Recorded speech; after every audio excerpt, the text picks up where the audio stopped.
In late 2007, Goldman Sachs trader Matthew Taylor placed an $8.3 billion futures bet and hid it from his bosses. He hoped to receive a seven-figure bonus and boost his reputation at the company. Now he faces a possible long prison sentence. He was working for Goldman Sachs and he put the company at unacceptable risk. He falsified information. He put much too much money in play, actually 10 times as much, up to $1 billion.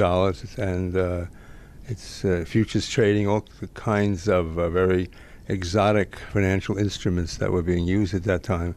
He was just playing it. He played it recklessly. In a Manhattan courtroom earlier this week, Taylor pleaded guilty to a single count of wire fraud for concealing the trades, which cost Goldman $118.4 million to unwind.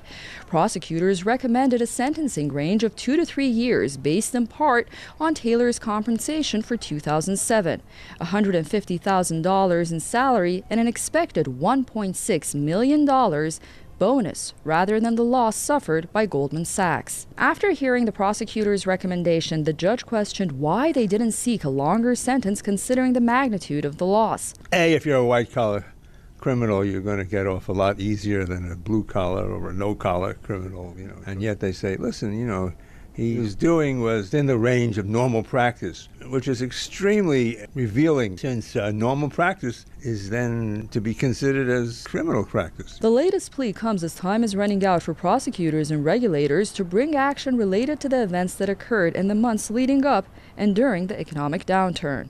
It's perfectly clear to most of the world, even to our president and many others, that their recklessness and their speculation brought about these tremendous economic upheavals that we're still having 5 years later, where hundreds of thousands, millions of people have been thrown out of work, people have lost their homes, people have lost their futures.